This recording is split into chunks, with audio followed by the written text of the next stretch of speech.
you waiting for none of this, alright? It's doing me dirty. I've slept so badly.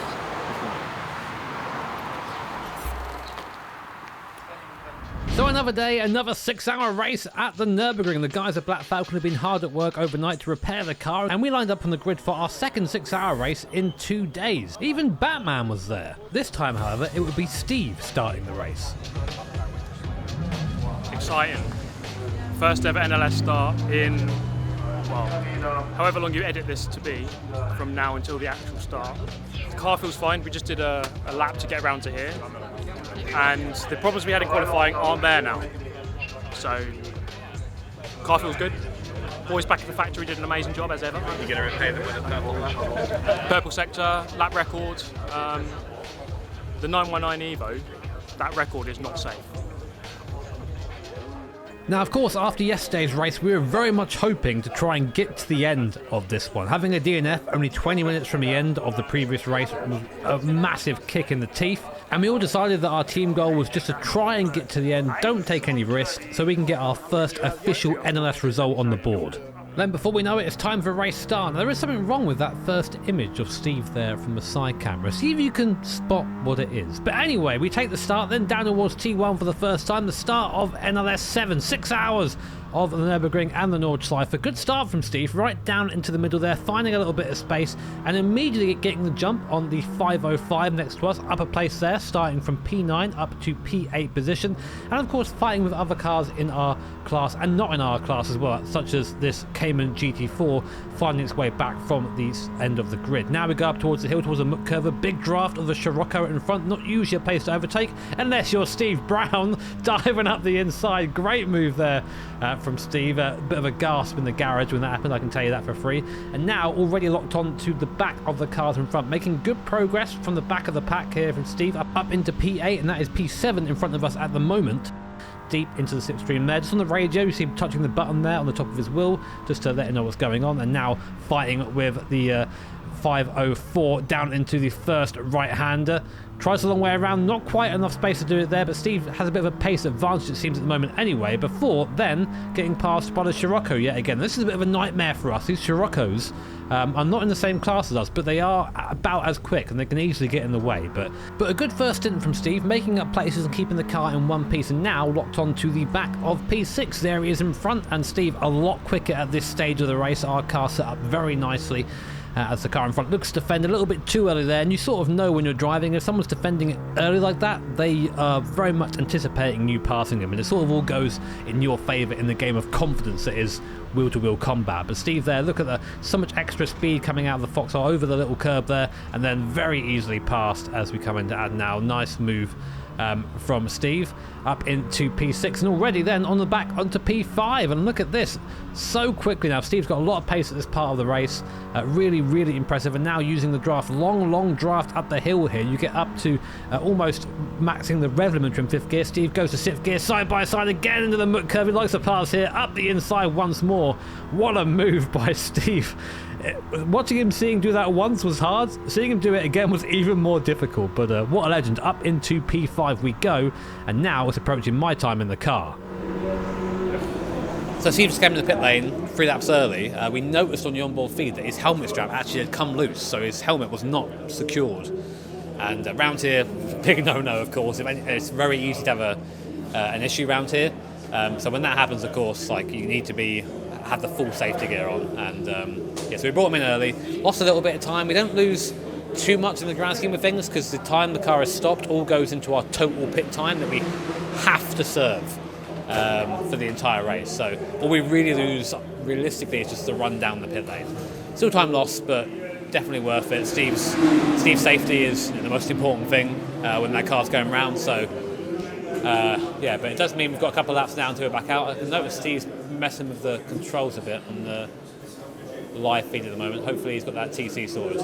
But it's quite intense. I've been in the garage the entire race this time, and you've always got an eye on the screen somewhere. And Steve's been doing a great job. Good pace, overtaking people. Overtook someone into the mud curve just now, which everyone sort of gasped at and clapped when it worked. So the guy's confident, which is good. Just hopefully he can bring it home.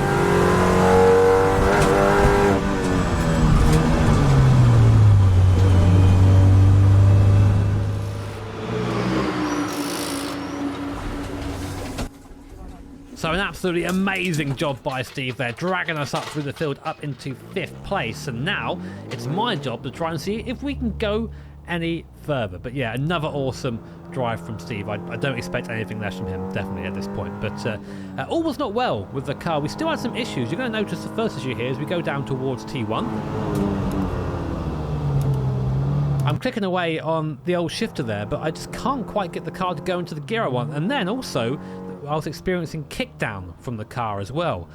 Basically, when I smash the throttle, it goes into the gear below, despite me not wanting to be in that gear. And every time that happened, it absolutely killed any sort of exit. So you had to kind of drive around it and be a bit more careful on the throttle there. Still making progress, still getting by cars. That was a short rocker at the back there. And you can see in the top right, 9:34. And at the time, that was the PB for the car. So really rocketing along at the moment, getting along well with this Black Falcon prepared 330i. In the background though, you can see AMG GT3 looking for a half move, not quite getting it done though. And this is the worst situation for someone in a slower car like myself here. I'm constantly looking in the mirrors wondering where's he going to go, what's he going to do, whilst also trying to get through the corners myself as quickly as I can. So it can be very tricky sometimes to manage that traffic if they're not quite sure where they want to go. So now through the GP section, you can see the car a little bit sideways through there, and then onto the Astro, which is very, very slippy. It's a lot slippier than you think it is. Definitely can't use that in racing.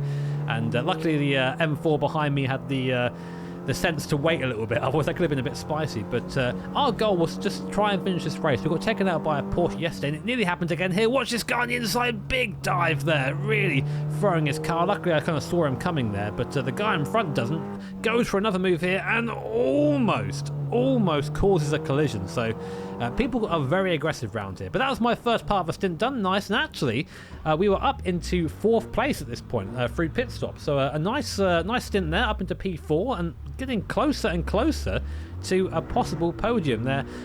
We've switched to GoPro now. Apologies for that not working for the entire thing, but welcome to trying to film around an Nordschleife. And you can see now the amount of work that goes into driving this thing. This is a lapped car, trying to get by him as quick as possible. Unfortunately, a lot of cars in different classes don't always let you by. They don't really have to be honest, but sometimes you have to make moves. And here's an example of that. A lower class BMW just sitting right in the middle of the road. I think, well, I'm going to go past anyway, mate. Up the inside here through the food patch. We both have to sort of ruin the corner to get through there, so it didn't really make sense to do that. And of course, all the while whilst I'm out there sweating away, Misha is getting ready for his stint. So last part of our stint now, we're chasing this awesome little GT86 in front. Now I'm not sure if this car was in our class or not, but I was really quite eager to get by, because in the corners I was a bit quicker. On the straights that car was a little bit lighter in front, able to get out of the corners a bit better than I was, but I was able to carry the speed better. And you can see that through this last section. You're completely flat out through here usually, just letting the car bounce from side to side over the little bumps here. Absolute roller coaster part of a section. Now you see here he indicates to the left finally, and I go, okay, well I'm taking it anyway. Late on the brakes and past the GT86, and I come into the pit lane to switch over to Misha in 3rd position. We had a podium possibility here.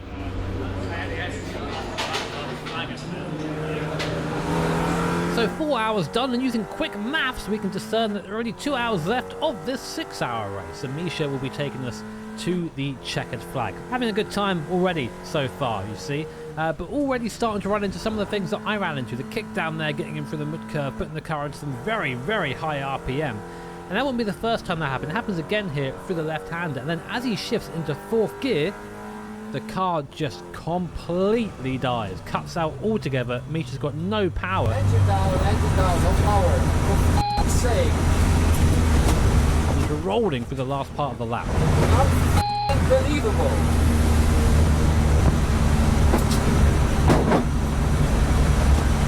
I do not believe this f***ing shit.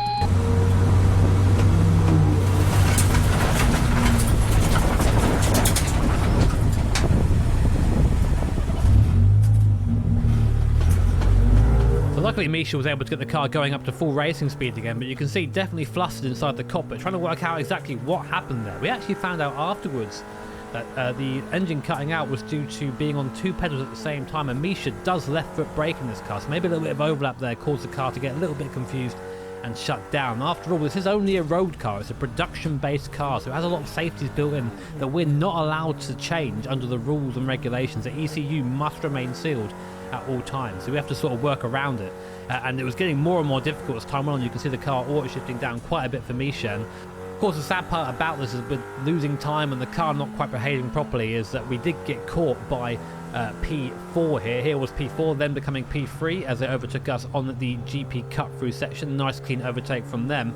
And unfortunately for us, it would continue with the 524 just behind, getting a nice run on Misha up the inside here, coming onto the Nordschleife, taking the place and putting us down into 5th position. But Misha was doing well to hold on, but just not much he could really do with the car behaving as it was. And you can see here the car just super unhappy, turning traction control back on. And we said before, traction control in this car is a very easy way to have a crash. And then if that wasn't bad enough, coming around the right-hander there, the car dies once again. And Misha is just left frustrated by the side of the road. Manages again to get it restarted by going through the start procedure, but more time lost and 2 stoppages on circuit just meant that we went down from 3rd to 5th position.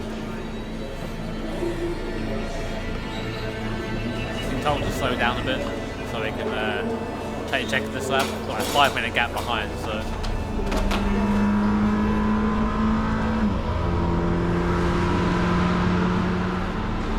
But despite all the late race drama, Misha would hold on to 5th position and we would finish our first ever NLS race as a team. And as you can tell, I was pretty excited.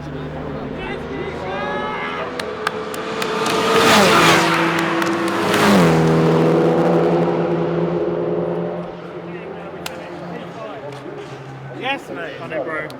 6 hours, done. We did it, guys. Did it. P5.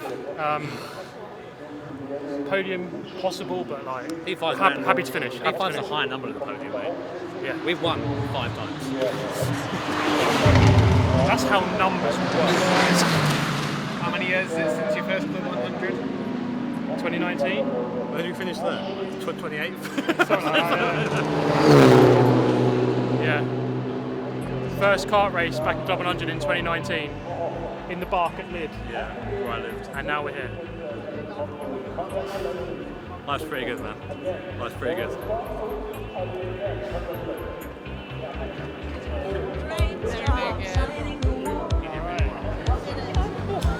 Yeah. Oh my god, guys. So good. Yay. Yeah, that looks pretty good. I can see you like pressing buttons. Still surprised. Yeah. Super GT effect. Yes, mate. Oh, so good. Nice group sweaty home. Oh, yeah. So after 2 consecutive 6-hour races, one which didn't end well, we finally get our little victory. P5 in class after a grueling race. I mean, it was pretty chaotic out there. Some issues with the car need to be resolved, I think. Only small issues, but they do affect how the car drives. But what an experience, finishing a race. Like, I now have my name on a finishing sheet somewhere for a Nurburgring NLS race. How awesome is that? Obviously this stuff couldn't happen without these guys, without Bill Stein. They put this whole program together. It's been 18 months in the making. I feel like we've just sort of hit our current peak, you know, on the way to a 24-hour race next year. But yeah, the car felt fantastic, and obviously a big shout out as well to Black Falcon. They did so well in getting the car put back together again after Misha's incident in qualifying, and of course after the Porsche decided they wanted to give me a little sniff on the first lap of the last race. And they're nothing but professional, high spirits, and just a pleasure to work with. And I mean, look at this. Look how many cars there are here. You know, that we were all on circuit a few hours ago, a few minutes ago. There is no race like a race at the Nurburgring, and I am overwhelmingly privileged and thankful to be here. So, hope you guys enjoyed these videos. They were a lot of effort to put together. Jamie knows behind the camera, he's been running around, bless him, trying to follow me and get this stuff done. So if you do enjoy them, let me know in the comments below. Give it a like, subscribe, do whatever. And yeah, hopefully more content coming up from the old Nordschleife. Take care, have an awesome day. See you next time.